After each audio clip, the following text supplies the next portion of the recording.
Mark Krawczyk, once again, the tables have turned. I am no longer, or I wait, that no, it's not that I'm no longer a guest on your show.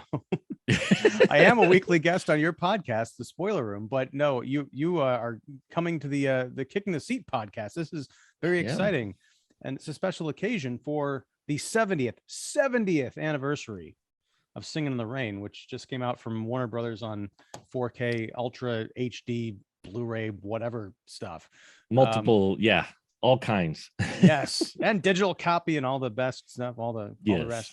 So how you doing, Mark? I'm doing good. Thanks for having me on. One of my favorite musicals. It was a trivia movie a couple of years ago. So yeah. Yeah. Now you've got an extensive collection of vinyl. You do a I do. vinyl video series. You've got a record. It's Basket Case. I'm a little disappointed that it's not Singing in the Rain sitting Sorry. behind you. Yeah, I don't actually have Singing in the Rain on vinyl yet. That's yeah, I know. It's well, most of the 90% of my shopping is like through thrift store and antique stores and that. And I have not run across that soundtrack. People have held on to it. I haven't looked on eBay, but those are usually scalpers and prices, and it's going to be pricey anyway. And then that's just going to be an eBay person, scalping. So But I mean, so you're a big, vinyl guy. You're also a big musical guy. Is that right?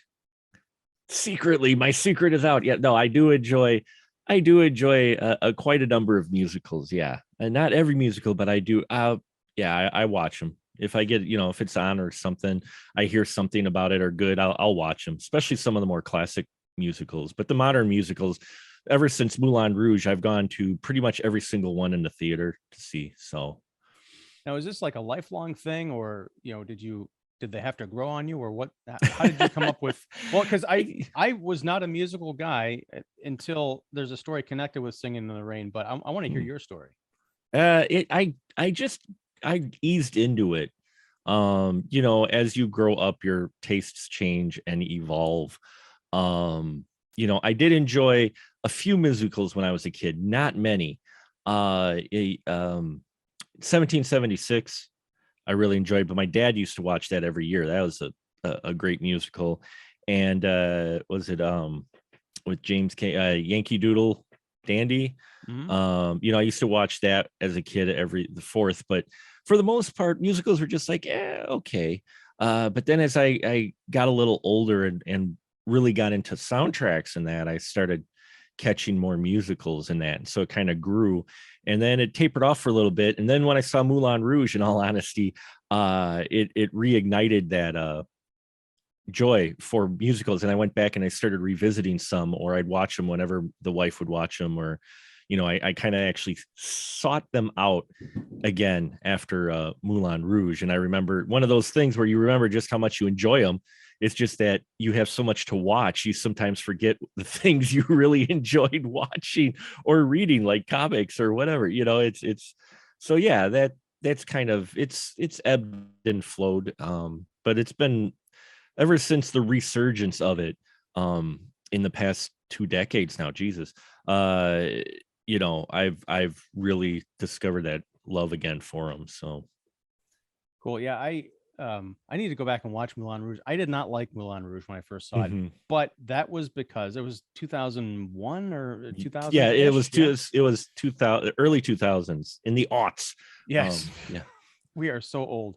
Um, but that was before I really cared about musicals. I think the Mhm. closest I'd come to watching one maybe was Finian's Rainbow when I was a kid because my dad really liked that movie. Sure. But I just didn't care for them. I thought they were ridiculous. Like, oh, people are gonna Mhm. break out in song and like sing their feelings to each other, and it's so stupid. But it wasn't until I went to go see a Highland Park Players stage production of Singing in the Rain because my friend was producing it, at the time. Sure. And this is probably 15 years ago, maybe, Mhm. that I went to see it. I just went because he was producing it and he was a friend. I wanted to support Sure. him and support the arts because it's a great, theater company. I had no idea what the movie was about. I'd seen the Gene Kelly bit, because it's a meme, it's a pop cultural staple of him singing in the rain and dancing, swirling around the light Yeah. post and stuff. But I had no idea what it was about. I'm like, oh, it's some stupid love story. And I didn't know until I had sat down, the thing started, that it was a musical about the movies. And I was like, wow, Yeah. where have you been all my life? And I loved it. It was a local community production, but they did, really well in terms of the costumes, the performances, sort of the effects and the transitions. And I didn't really appreciate what they did until I sat down last night to watch Singin' in the Rain, the movie musical, for the first time. Wow. Yeah. Uh, with my wife. Wow. First Yeah. time. Holy cow. Yeah. And honestly, I had a miserable day yesterday. I was tired. Sure. I was cranky. I'm like, I'm going to watch an hour and 40-minute musical starting at like 8:30 p.m. on a Friday. Come on. Within 10 minutes, I was electrified. My face was, there wasn't a mirror nearby, but I could feel myself smiling. Yeah. And I think it was during Make 'em Laugh, Oh. I actually was like in my You- bed. you're- Like it was, you're- yeah, it you're was, moving. it was Yeah. infectious. I could not stop moving around. It was absolutely joyous. And the one thought I had in the middle of this movie is, why wasn't this the last movie ever made? Because, and I know it was 1952, but for me personally, there's a part of me that says, this is the pinnacle of entertainment. This is what can be done. If you're not going to swing for these fences, take your bat and go home. Which is interesting that they actually cover that in the extras on the disc. When someone said that this was kind of when this came out, because this was just after American in Paris. In fact, Kelly was still doing stuff for Paris when they were making this one. It was kind of like the last, it ended up becoming a little bit more of the last hurrah of the the really upbeat, happy type of musicals, and they kind of take a turn after the late 50s. They start getting just different, the way they're produced and everything, the musical, music numbers and everything about them. So you're right in some sense that it is looked at one of those last classic musicals, and for me too, I consider probably one of the best. It's one of my favorite all-time musicals. And yeah, 104, it's like 107 minutes or something like that, 103 minutes. It's like a lot of musicals are 2 hours or something, or because you've got the log numbers, and so it comes in at a short runtime, and they're just, it's a happy movie. It's even when things don't go quite right, this is one of those musicals to where even if stuff doesn't quite go right, it's still happy. Yeah, because it doesn't take time to the characters, when bad things happen to them, don't have an opportunity, they don't take the opportunity to wallow. They either get a bright idea like almost instantly, or there's a friend nearby who says, come on, we're gonna do this together. We got pluck and vim and vinegar and spirit or whatever. But no, I agree. But seriously, this movie, for being 70 years old, and I don't know if this is just because we're living in an AI program that is not very original, but I see this stuff playing out. They've got down like the Hollywood tabloid culture. They've got the kind of the magic of movies and celebrity worship. I mean, you look at what's going on with Johnny Depp and Amber Heard. This, they're this lovely Hollywood couple. 10 years ago, they're making movies together. I think they made at least one. I think it was the Rum Diary. The Rum Diaries. Right. And it's like, oh wow, it's a Hollywood fairy tale, but then you find out it's all lies and a disaster, and they can't stand each other behind the scenes, but it's kept very closely guarded until everything falls apart, and you can't really hide it because of police reports and such. But yeah, I mean, the movie stars Gene Kelly as Don Lockwood, and he's this big megastar, and he's co-starring with Lena Lamont, played by Gene Hagen, who is they're silent film stars. This movie takes place in 1927, I think. It's the transition of it's that kind of popular subject. For a brief moment, we talked we talked last week, you and I, about saturation and common themes, and for a little bit Hollywood covered that transition from talkies, from silent to talkies. And this was one of them. Yeah. So it was 27, I think it takes place in, which is when most of the songs, I guess, were written for it. For this movie. They weren't written for this movie. The songs they used were actually written from the time period. Right. That's what I meant. I thought that they were Yeah. kind of original, like they had been written for this movie in the 50s or something. That's what I thought it was too. I thought, well, these songs were written for this musical, but the only one written is Make 'Em Laugh. Wow. And that, that it makes more sense now. And folks, please forgive me and probably forgive Mark, although he's probably more knowledgeable on this stuff than I am. I have not watched the extra features. I've skimmed Wikipedia on this movie. I watched it for the first time last night, so I'm probably going to get a lot wrong. But it makes more sense because toward the end of the film, Lena Lamont is on stage and she prompts the orchestra to play a song. And they're like, what do you want us to play? And she says, Singin' in the Rain. I was like, how would they know that? Because that's the song Gene Kelly was singing to himself in the street. But I get it now if it was a popular tune. So they've got this kind of a fake Hollywood relationship.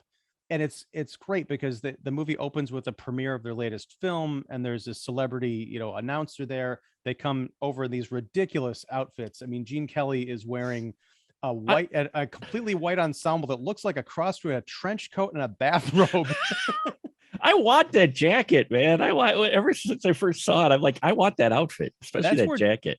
That's where David Byrne got his entire shtick, I swear to God. But he's talking about his humble beginnings, and we get this great flashback, and everything he's saying is a lie. He went to the best schools. He's like getting kicked out of school, and I played in this these great conservatories, like playing violin badly at a bar, and and he gets a job as a stunt man, and he completely impresses this director who says, okay, now you're my stunt guy.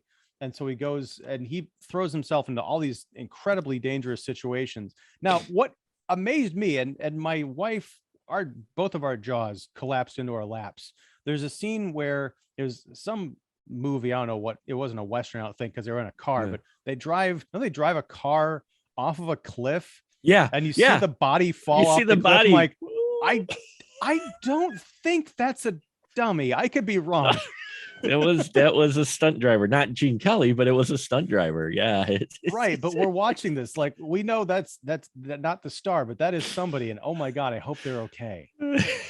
Yeah. But that was sort of the beginning of the many marvels of this film, which is the complete mind-blowing physicality of Gene Kelly and Donald O'Connor, who plays Don's sort of sidekick Cosmo. They're like kind of best friends coming up in showbiz.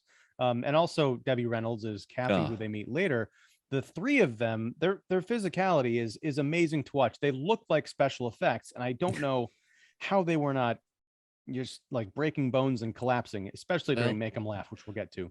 Well, apparently, and I'm getting some of my knowledge because since I've watched the movie many times, I watched the special features and the commentary on it. Sorry, briefly, that commentary has Baz Luhrmann on it, right? Yeah, from the director of Moulin Rouge.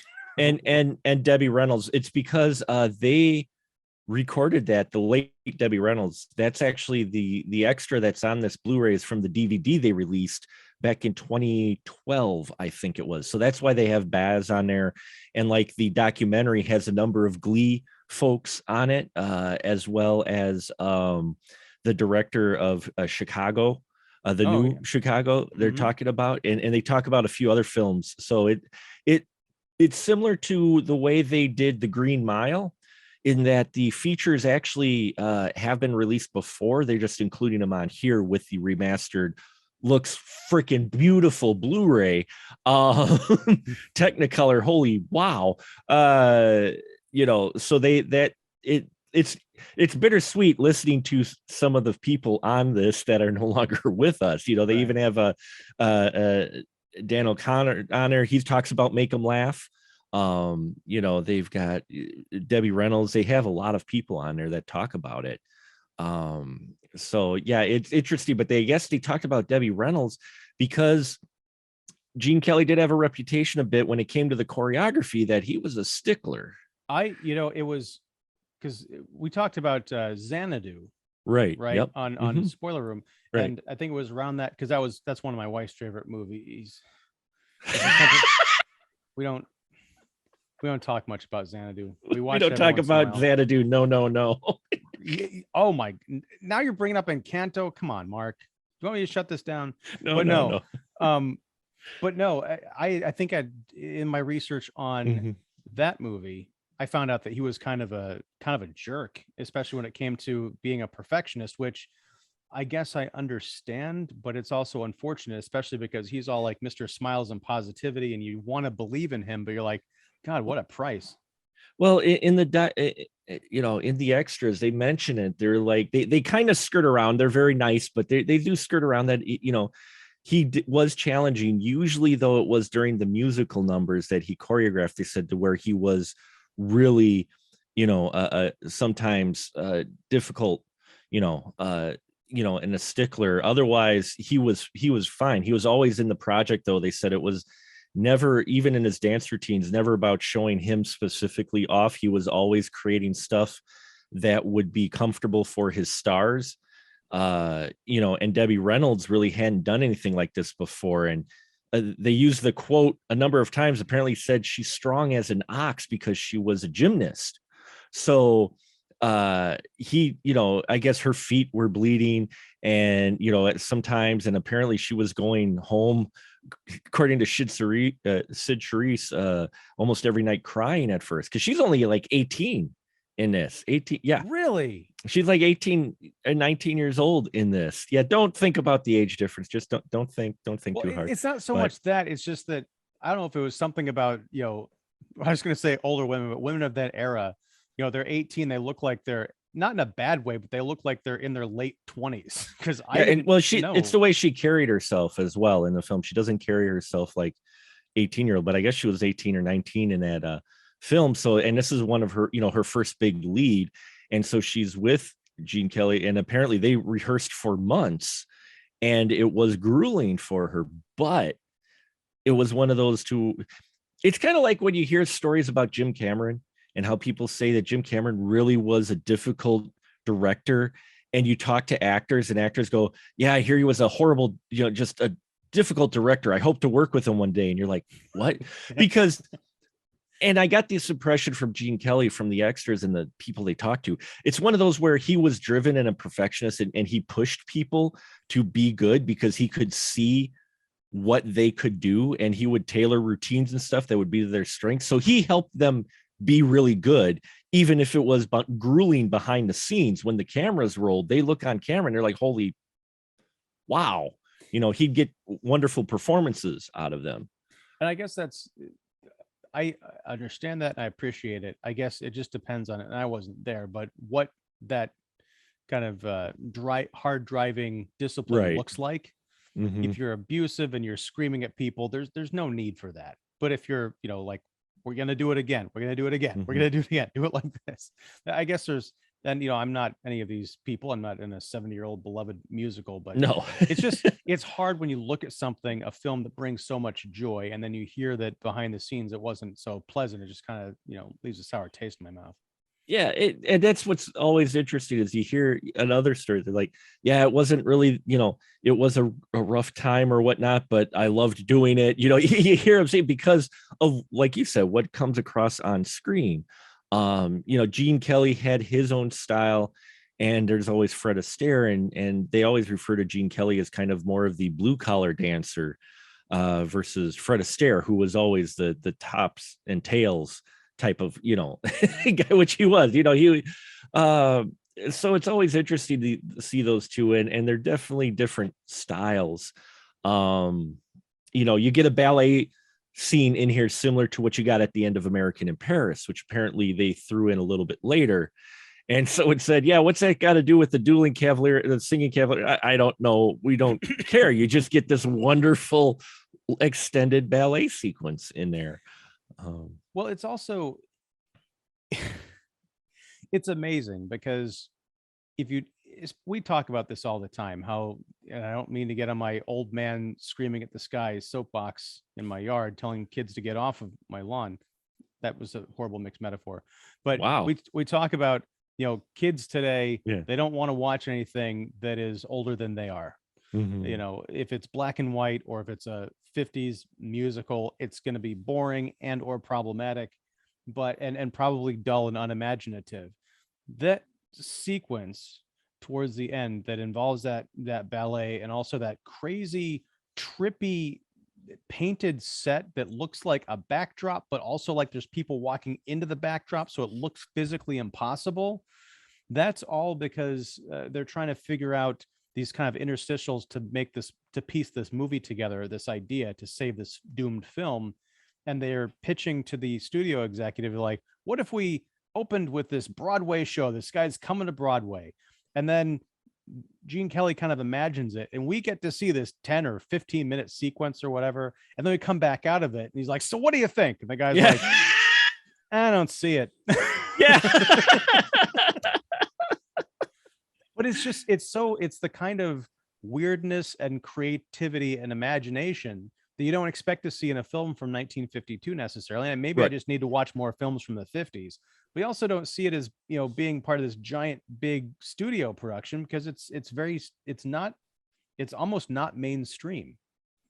Yeah, and the term cult, and you don't think of it, but the term cult following and a cult musical is kind of what Singing in the Rain actually is. And I've heard it referenced in the behind the scenes here and some written ones as well, because again, the one you can compare it to is American in Paris. It got all the accolades, it got the awards, it got, you know, the Singing in the Rain did okay, but it didn't really get any awards. It didn't, you know, yet it was, I think, one of the first batch of films to be entered into the Library of Congress archives to be, you know, preserved.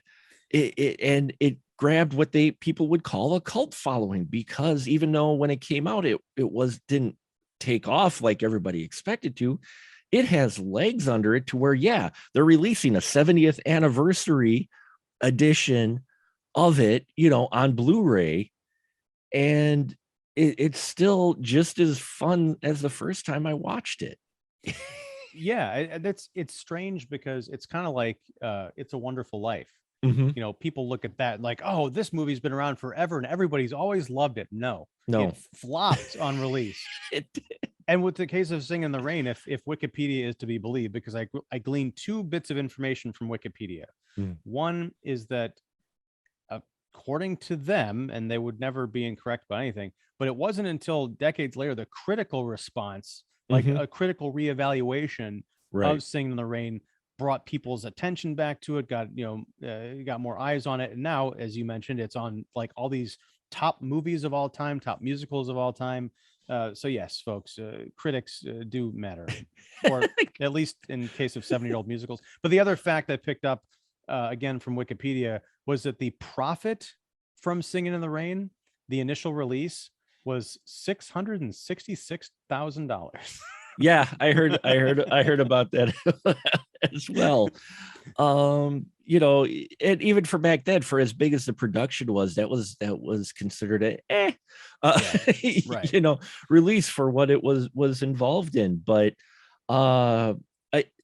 another thing that marks it, it's interesting because I learned it, and sorry, I keep bringing up the extras, but I did learn a lot in some of the extras, is the fact that this was one of those last films that also was one of kind of the last studio films, you know, the studio formula type of films. It was starting to change through the mid-50s, which we kind of know, to where the studio system was kind of starting to fade a little, to where you didn't have actors locked into a contract with a studio where you're only making films for us unless we lease you out to another one, but we're going to get some major bank for it, you know. And this was kind of one of those too, because they said there was a changing of the guard at MGM as well with this musical, to where you know, it was one of those where it was the same crew that worked on a number of musicals. I forgot who they called it, that I forgot the name of it, that they call this same group that worked on all these musicals with Gene Kelly and that.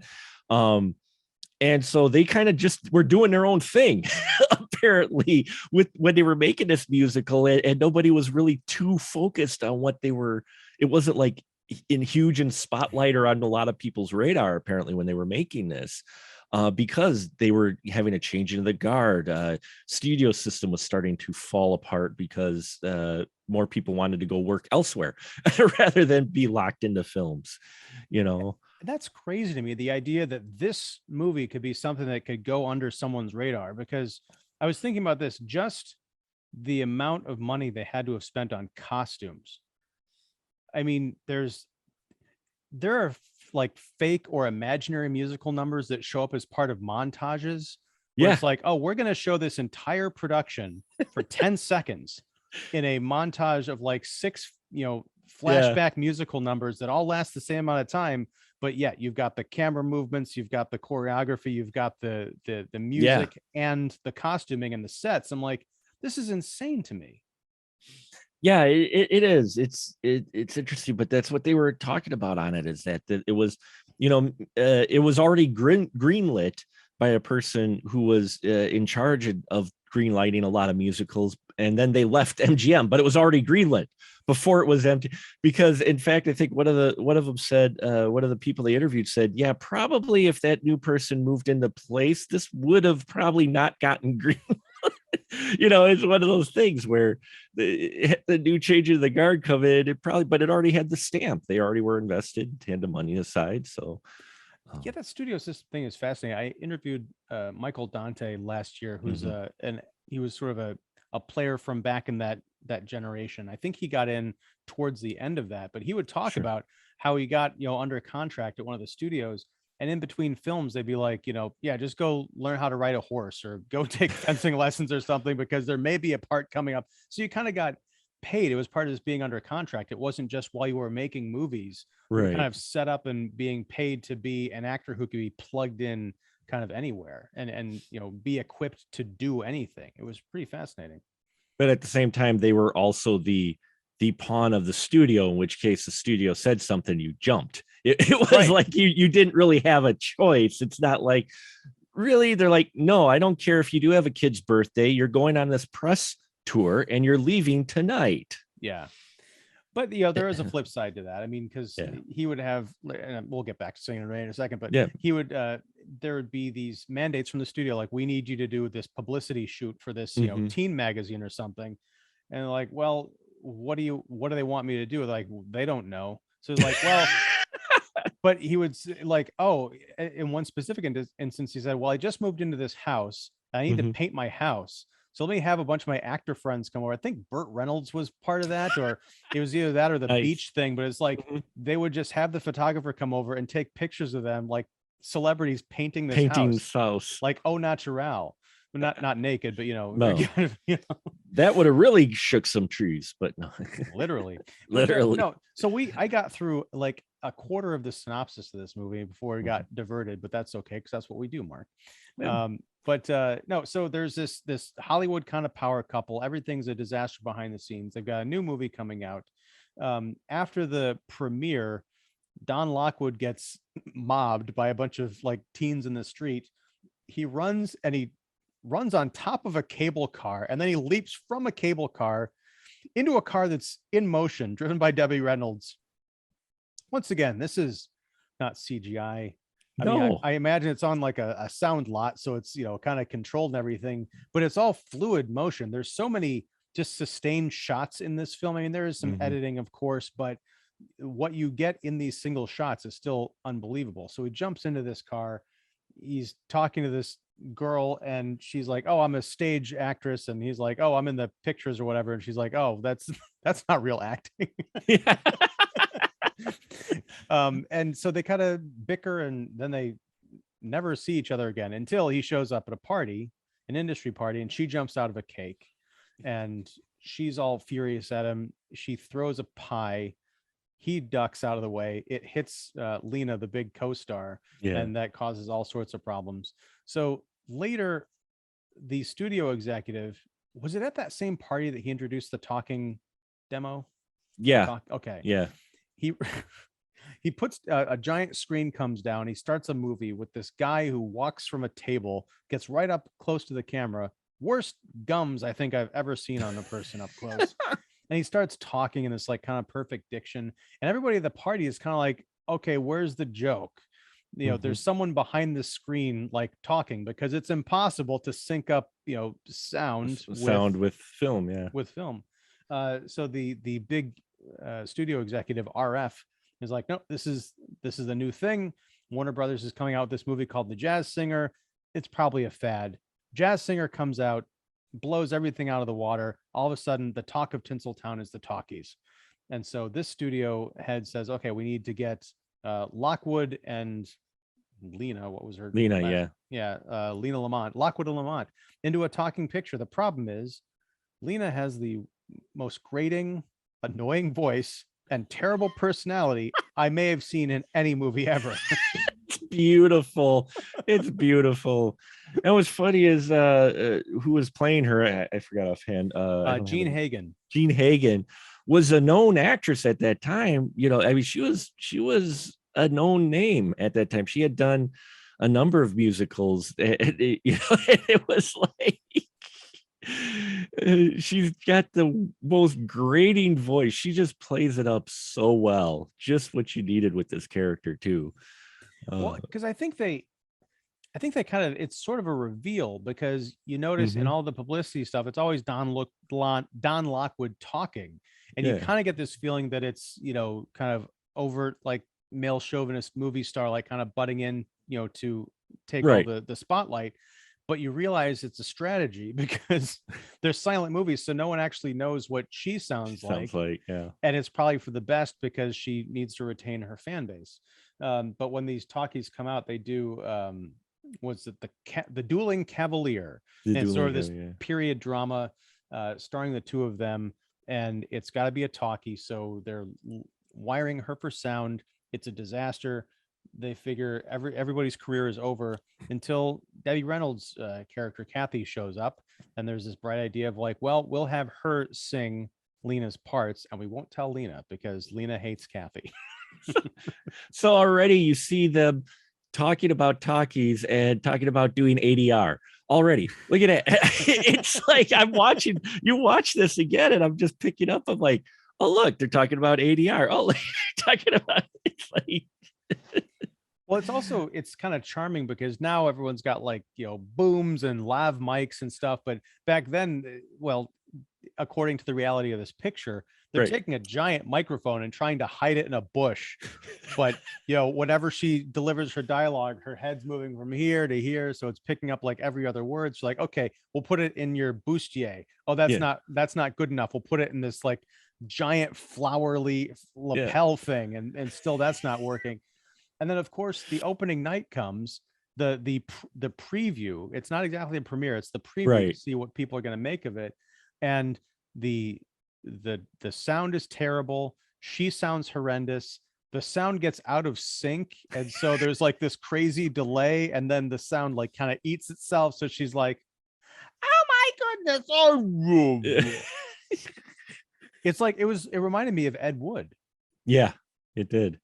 It did. It was it's about as worse as you could have a pre-screening go for their talkie, which is also interesting. Again, the film doesn't get heavy, and it doesn't get too dark or emotional or brooding, but it touches on a number of things that you see. It affects your main characters.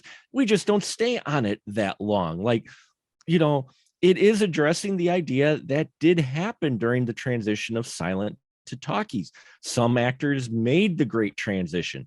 Some of them didn't. Some of them who were huge names, they had accents. They barely talked English. They didn't talk English at all in their silent picture. They didn't have to. But now when they had to talk, totally changed people's perspective. And you've got that here where they address it. And it's in this short scene.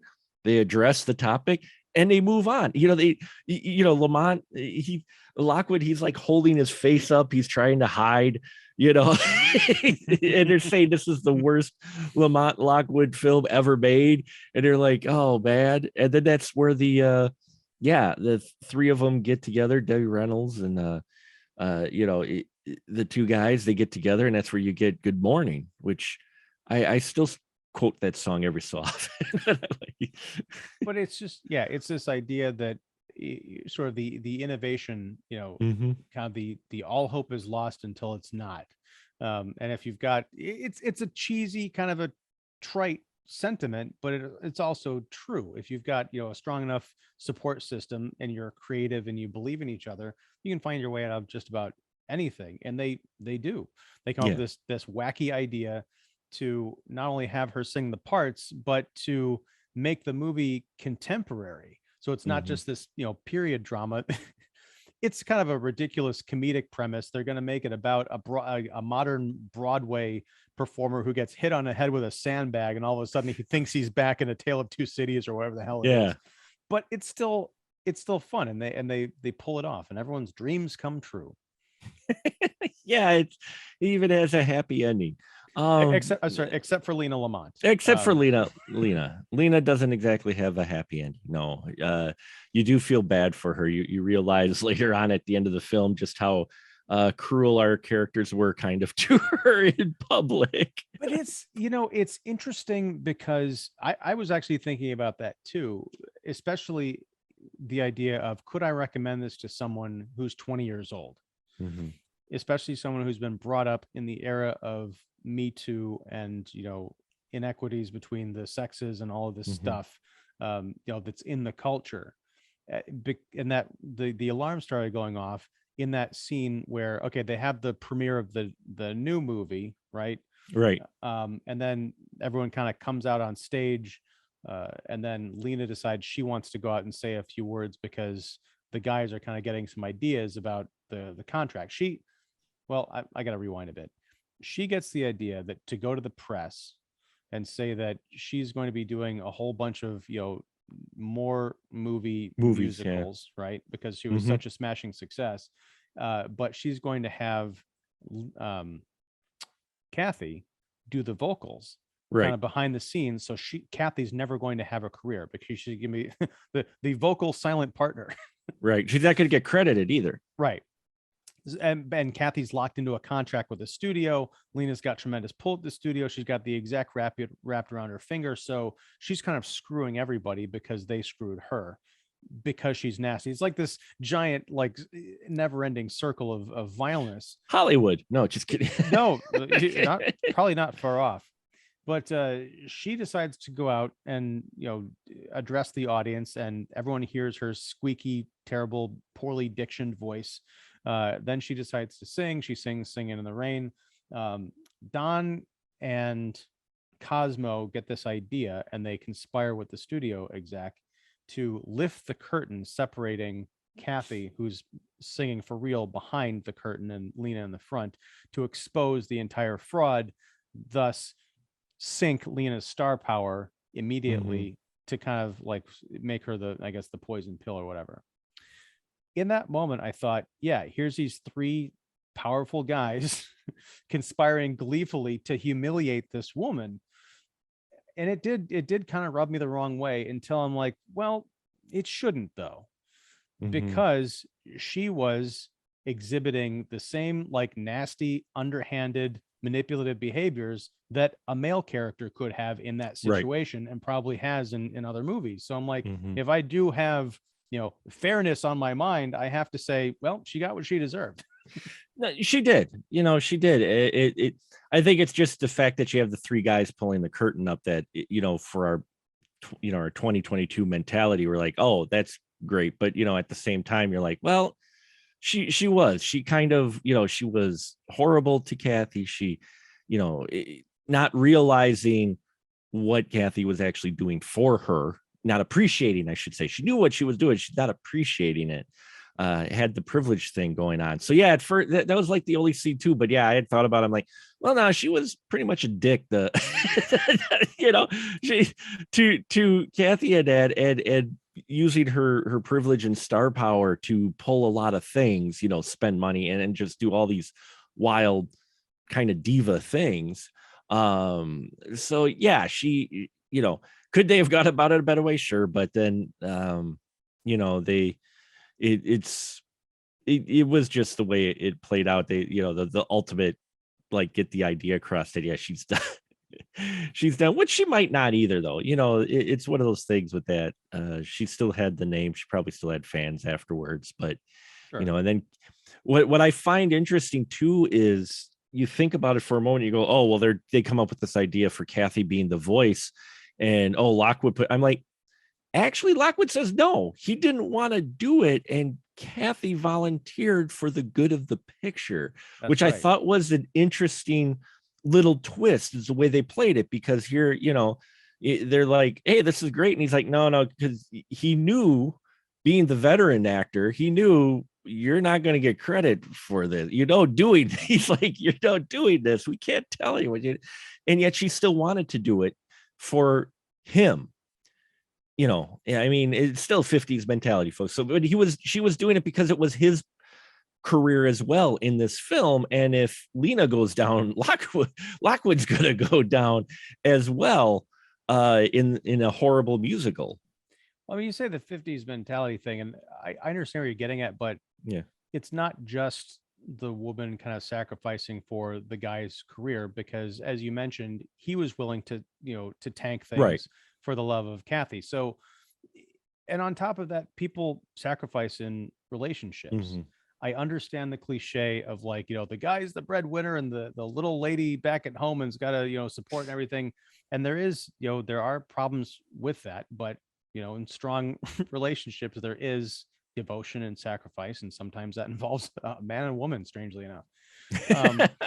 But I did like the kind of the growth that Kathy undergoes. And I see she evolves as a character in this movie, because as we established when they first meet, she doesn't give a crap about movies. He's like, have you seen my pictures? Because apparently he does 18 movies a year or something like that. And she's like, yeah, I think I might have seen one once. She couldn't care less. But later on, she gets a job, because he spots her again as a dancer on this, this film set. And you kind of get the idea that she's getting to experience Hollywood, and she kind of likes what she sees. She likes these opportunities and some of the people that she's meeting. So she does develop this a love for an art form that she had kind of dismissed, and then she has her heart broken by this kind of the horrible situations that can happen in Hollywood. But the love is sort of redeemed at the end when we see them kissing in front of a giant billboard for Singing in the Rain. Singing in the Rain. The movie musical. You don't get meta humor and meta context is not something from the 2000s. They were doing this back in 52 at least. It's quite popular. The Backstage Musical, which is a musical about a musical, which you think about it, is the easiest setting to explain why people would suddenly bust out into song.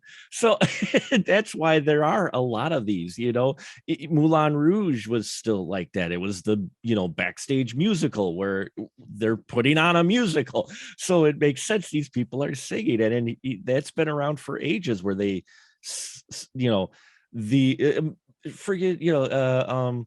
White Christmas as well. I mean, all these musicals, a lot of them were self-referential. They're making the musical that you're watching. The musical, and that's I watched White Christmas for the first time, I think 2 years ago. I love that movie.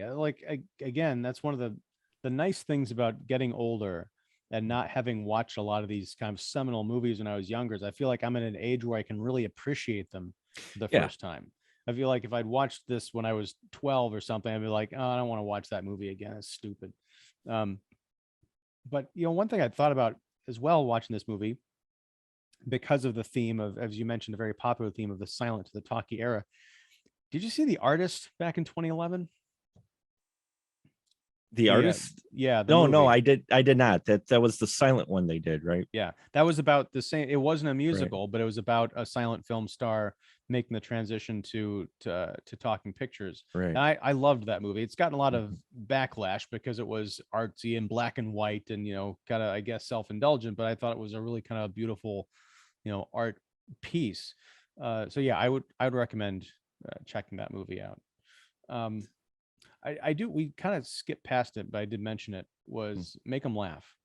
Yes, where Cosmo is. I can set that scene up for me because I remember the scene, the sequence, but I don't remember what caused it. Why did he start singing? He was giving Lockwood? Well, because he was making a suggestion to Don Lockwood, what they should do, because the talkie was coming out in that, and they were talking about the next picture, what they should do, and and how he should go about it. And he said maybe they should make it a comedy, and he was talking about his approach to things, because these two guys came up through vaudeville, so they were kind of reminiscing as well, if I remember correctly, about their vaudevillian, and maybe we could go back to vaudeville. I think he said it was one of the things. And he's like, no, he's like, he goes into the make them laugh song, which, yes, folks, it is intentional that it is very similar to Be a Clown. There's a song Be a Clown out there that from the Pirate, I think it is, or whatnot, but it is pretty much beat for beat that, but it's different words in that. But they did that on purpose because it was a recognizable song. But they needed a song for him, and yeah, it's a phenomenal comedic piece that just shows off Donald O'Connor's abilities. Like, wow. The way he he throws himself around, and he's dancing, but he's also doing a lot of physical humor. He reminded me of a couple weeks ago. I was just like scrolling YouTube, and someone put up one of Jim Carrey's first stand-up performances. Sure. And he does this bit. I'd seen him do it a few times. I never really pay attention to it, but he kind of like turns to the side and then collapses his body almost at a 90-degree angle and falls on the floor. And you're like, how do you do that? How do you accomplish that and still pop right back up and tell jokes? O'Connor's dancing and flipping around and throwing himself over couches and springing back up and then dancing on chairs or whatever he's doing. It boggles the mind. And apparently, again, listening to the commentary, apparently a number of those sequences were just made up on the fly. No. Pretty much on the fly. Like, they came up with them that day, because he shot for one day, and apparently the only reason he had to come back and shoot part of it again was there was a problem with lighting or the film or something. Otherwise, they shot that whole sequence in like one day. They just put it together and said, okay, what are we going to do? And like, I guess the bit with the dummy on the couch. Yeah. They just saw that dummy as a prop that was sitting in the corner, and they said, I guess the one guy said, the director said, here, see what you can do with this. And they filmed it, and they kept it in the film. That was just him playing around with it. That was just not even really, he was just seeing what he could do with it, and they filmed it while he was doing it, and they kept it in the movie.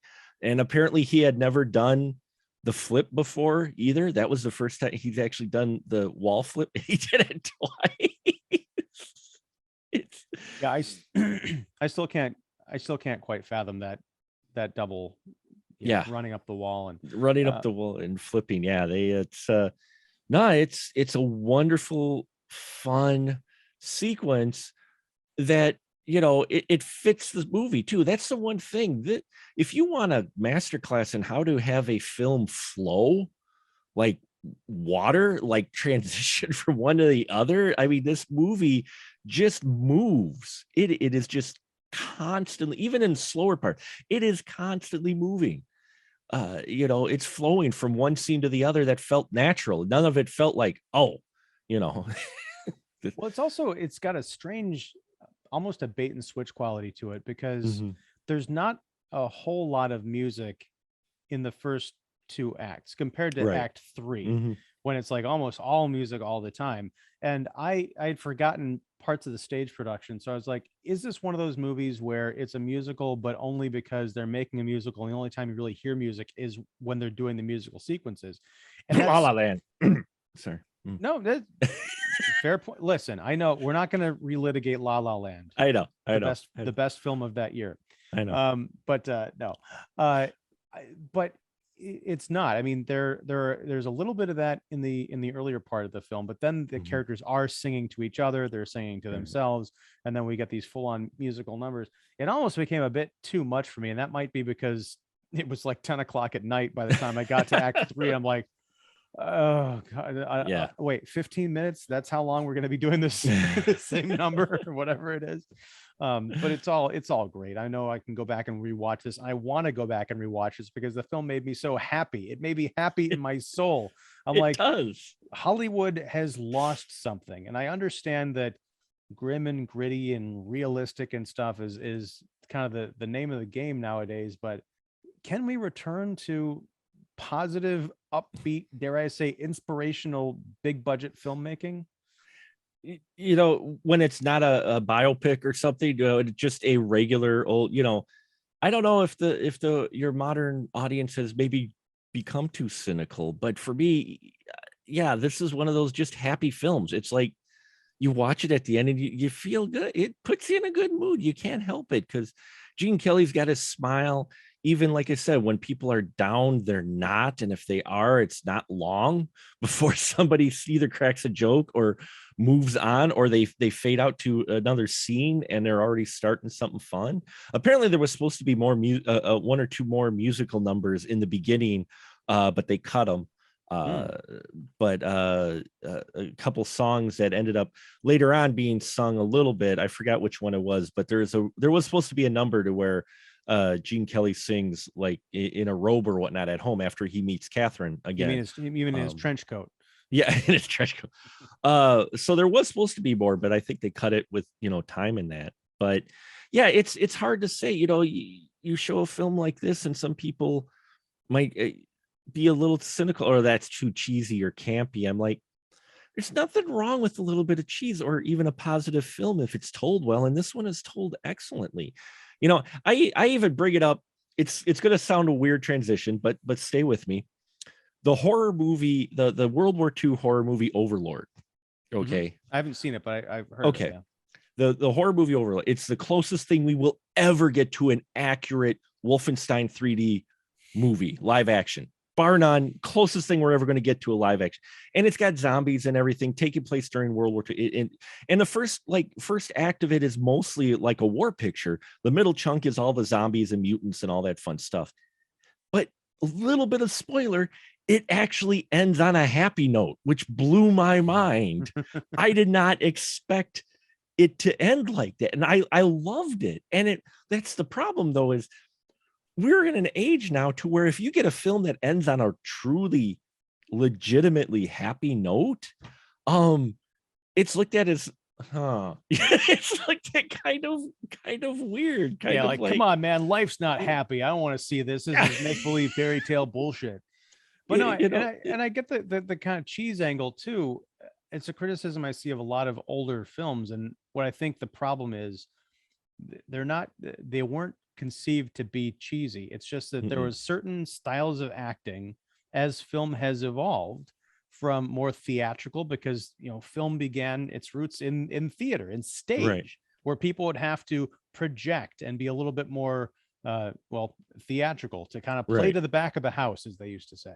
And then over time, different styles evolved, and you've got people acting more naturally on film. It's not that the people, you know, in Singing in the Rain are unnatural. They're not even that theatrical. It's just a little bit more upbeat and performative than real, I think, in a lot of cases. Oh, and you just had triple threats in here: Debbie Reynolds, Donald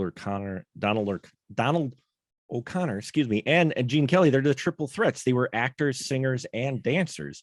You know, you had to be back then for stuff like this, or in general, because most of them did come from stage. So yeah, that more expressive in their faces, more projecting, more animated because, you know, used to stage. So yeah, you make a good point about their style, and it comes up in their in their documentary that says, you know, Singing in the Rain for a New Generation. They're interviewing dancers and choreographers. They even have Usher on there, who did a 2007 reenactment of Singing in the Rain. He's actually a big fan on here. And Paula Abdul, they interview her as well on here, because she became she was a big fan of Gene Kelly and became really good friends with him in the last years of his life. But I could imagine that. You know, Paula Abdul was amazing back in the day. Yeah. And they talk about they asked the choreographers, and it's like, yeah, the way they shoot back then, because you mentioned it earlier, the long shots in that they do, the single takes, the few edits they do during these dance routines, they're like, you couldn't do that nowadays. He goes, those folks trained for months.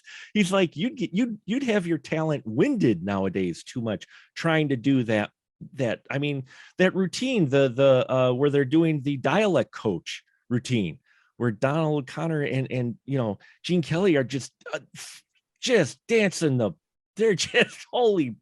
Well, but even before they start moving around, because they've got the dialect coach who's trying to teach Don Lockwood how to do a convincing like period accent. Yeah. And he's got one of those kind of diction books where they're kind of like rolling their R's and they got these tongue twisters and stuff.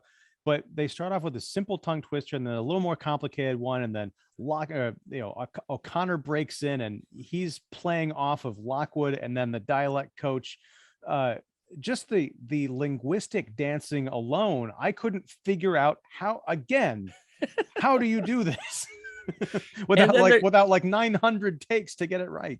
And then they're dancing and everything, but yeah, and it's long takes. These, because we're talking film, folks. They're shooting film back then, so you try to get as best take you can the first time because film costs money. And well, also in that same scene, in the actual dancing, there's a bit where the dialect coach is sitting on a chair in the back of the stage, and Kelly and O'Connor, they dance, they go to the back of the room. I think they jump up on some chairs. They're dancing across the chairs horizontally and swinging their arms. And then they jump off, almost knocking into the guy sitting in the chair, but he doesn't flinch. No. And I'm thinking like, okay, I would be very tense, but also just Kelly and O'Connor, like the way that they're swinging their arms and dancing horizontally to the side and not touching each other. It's almost like got these force fields, almost like CGI cutouts. Like the only way we could do this is to composite them next to each other. Because again, like so much in this film, it looks physically impossible. Yeah, it does. And that's from the months and months of rehearsal they actually did beforehand, where all three of them were dancing or two of them were dancing. I mean, the sequence we talk about for Good Morning is another one where you look how they're in sync so well. It's three people, no less. Usually two is hard enough, but you have three people dancing and they're in sync so much with their it's like they're not even thinking about the moves anymore. They've practiced so much. The moves are second nature. They know what everybody's going to be doing. There's a great use of 3D space. I mean, they're using these entire sets going from foreground to background and looping around, and it's bonkers. And it's just beautiful to watch. And it, again, I keep going back to this, like, what are movies doing nowadays? I mean, CGI is impressive and you can do a lot of cool things, and that's not to denigrate anybody, but I'm watching this that was filmed practically, and it's full of imagination and just genuine. I have not been this amazed by anything I've seen in the last 20 years with $1 billion budget as I am this musical that didn't do very well 70 years ago. Right. And that was what makes it a classic. It's one of those things where you look at it, you go, how? But the time it came out, it was in some ways a little bit ahead of its time as far as its concept and everything and what was going on with it versus what people expected from your cinema at the time. So it just same reason why American in Paris, this wild long ballet, interpretive dance type scene that you get in here in Singin' in the Rain. It's like, that was newer stuff. That was really, progressive stuff for back then. It kind of took people back a bit. If you weren't a cinema person, your average audience, you're like, what is this? What are you doing? Well, one last thing I want to bring up, because you mentioned Debbie Reynolds. I can't believe she was 18 when she made this, but was this like her breakout role? Okay. Yeah, she according to everything that I was reading up on and what they talk about on the disc is this was her first. She had done some roles, but this was her first leading role that she had, and after this it really it broke her out, and it really was a breakout role for her. Because it reminded me of her daughter, Carrie Fisher, 20 some years later, broke out at 19 in Star Wars. Right. It's kind of weird. Yeah. But yeah, this was, I believe, this was her first starring role. She hadn't really done any musicals. She hadn't done any singing really in her other shows. And yeah, she, with the help of Gene Kelly making her cry every night, Not that he was intentionally, no, but just Right. the physicality of it and the doubt that she could do it because it was so difficult. Um, you know, she took off from there, and it's a film that it's why I love cult films and maybe a little lesser known films, because you end up getting like this to where they're still being talked about 70 years later. It's a film that it's referenced everywhere. The Singing in the Rain, there's so many sequences besides just Gene Kelly dancing in the rain, which, don't get me wrong, is phenomenal. One thing Kelly always could do in his dancing, whatever he was dancing, is he looked like he was having fun. It looked seamless, and he was always smiling. Fred Astaire, no offense to Fred Astaire, but he wasn't always smiling. He always kind of had that more classy, like, I'm out here and look at me. I am Fred Astaire, and I got, I'm dancing. And don't get me wrong, love Fred Astaire movies too. And he did smile, but Kelly's always smiling in anything he's dancing. It's something I noticed, and maybe it's because the only other Gene Kelly frame of reference I have is unfortunately Xanadu, and he was much older at this point, so he had kind of the more aged face.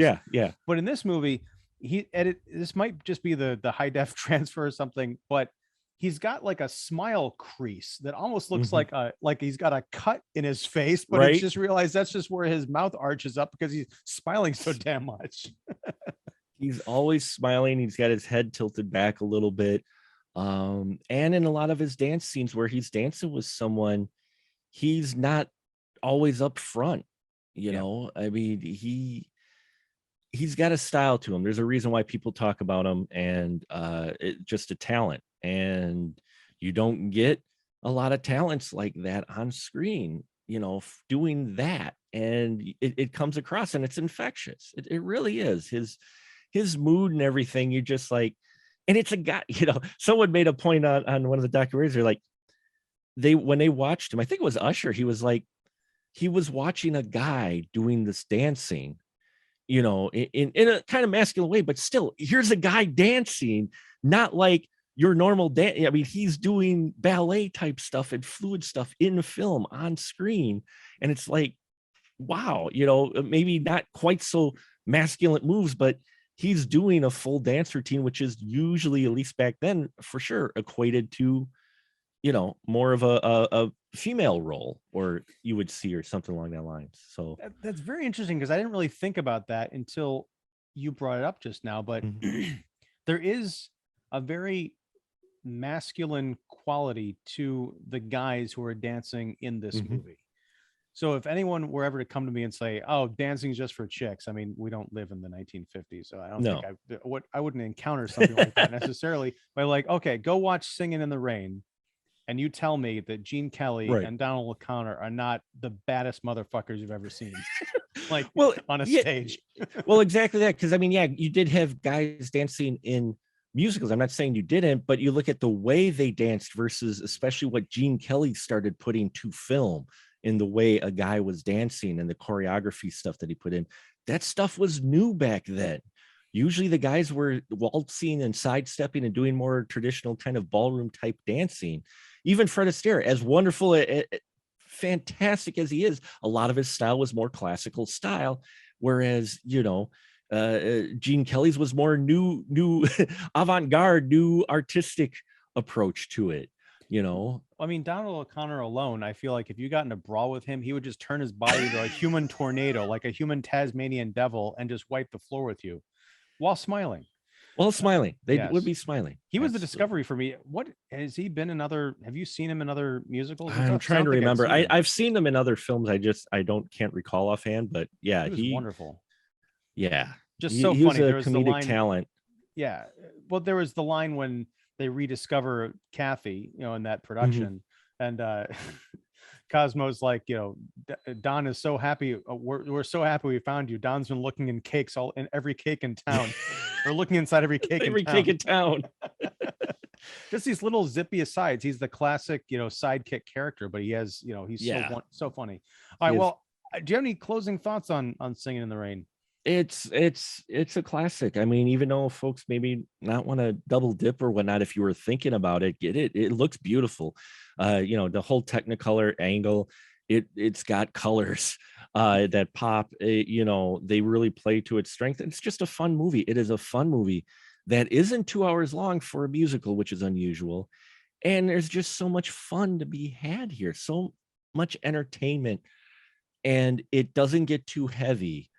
And it's one of those films where I think if you watch it and just put your modern kind of sensibilities aside and just appreciate the film, there's so much to love in this movie. And it's a happy film. You need a happy, uplifting movie. Singing in the Rain is one of those. Even at its lowest point, it's not low at all. Yeah, it's fun. It is it is celluloid comfort food. It is. It's exactly what it is. Yeah. Having watched it for the first time last night, really the film version, I feel like this is something I'm going to go back to whenever I need to pick me up. But all right, well, yeah, thanks, Mark, for joining. I'm going to give you the license to show Beyond. I'm going to show for you, but you've got, we're talking about this this Warner Brothers release, which is ironic because Warner Brothers was mentioned as the rival studio that was releasing The Jazz Singer, right? And now Warner Brothers is releasing an MGM movie because everyone's buying each other. But no, you're doing an unboxing of this. That'll be out this week. Yeah. I do a little special version of the final cut now called Discovery. Because we got to do puns. That's just a thing. So that's what I'm doing. And yeah, I'll be where I get up close and personal just with some of the artwork. We look at some of the features, the inside of it, and I give kind of my thoughts on the extras and all of that. So those have been fun. They've been interesting. So yeah, I'll be posting that this week for sure. It'll probably be up when we're recording this tomorrow. Hopefully I can get to it. But yeah, I've got that going on. Specialmarkproductions.com for pretty much everything else you want. Links to everything that I do, including 1-minute reviews, which people seem to really dig. You're the TikTok king. The TikTok something. But yeah, I already got a review up there of The Unbearable Weight of Talent, Nick Cage film, and I've also got Everything Everywhere All at Once. My wife gives me the weird eye as I'm trying to rehearse them because I usually don't write my reviews down, but for those I have to, and I time myself, and then I try multiple takes, and she can hear me through the floor, and she's just like, why don't you just go longer? And I'm like, no, I've got to hold it to a minute. That's the thing about TikTok videos. If you want to do the 1-minute thing, you could spend an hour trying to get 1 minute just right. yeah, folks, all those wonderful, beautiful people that do the wonderful tight dance routines. Yeah, they were rehearsing it nearly as long as the cast was rehearsing their dance routines and Singing in the Rain. I can guarantee it. So there you go. How you like that segue, huh? Oh, I don't, because you're comparing TikTok dancers to the artists that were in Singing in the Rain. All it's for the kids. TikTok dancers. No. All right, cool. And also spoiler room. We're doing that every Tuesday night. We do the spoiler room every Tuesday night. We're finishing up Slaying It month with Buffy the Vampire Slayer. We're closing it out. And I've got an interview coming up with indie filmmaker Tony Wash. Hopefully it's scheduled. We're going to try to make that happen. And next month is going to be the night ofs month. I can't wait. I saw that lineup, and I'm jazzed. Yeah, it's an exciting lineup. So we do a lot of crazy stuff like that. And also, just one more plug is, again, if you're a horror filmmaker out there looking to submit to film festivals, there's a Sawdust City Fright Fest. It's on Film Freeway. They're taking submissions for at least beginning of June, the 1st of June. They're still open till the 1st of June. So you got a full month to submit your film. Real cheap submission fee, and it gets to be seen by people, if it's picked, who appreciate indie films in the second weekend of October. So there you have it. And I'll have links to all of that stuff down below. So definitely check it out. Support Mark. Mark, thank you so much for talking Singing in the Rain. I guess I should mention that it's available as of the time you're seeing this now on 4K Ultra HD from Warner Brothers Home Video, wherever you buy your stuff. Digital and disc. Yes. So. Now, this isn't like a paid promotion or anything, but we did get review copies from the studio because we're highfalutin critics and all that. So go check it out. And if you don't like it, then, well, we're not going to reimburse you. You got to take a chance. But Anyway, I am always Ian Simmons of Kicking the Seats. Please like and subscribe to the channel, like and subscribe to support Mark and all of his endeavors. Thank you very much. Until next time, whenever that is, whatever that is, thanks and take care.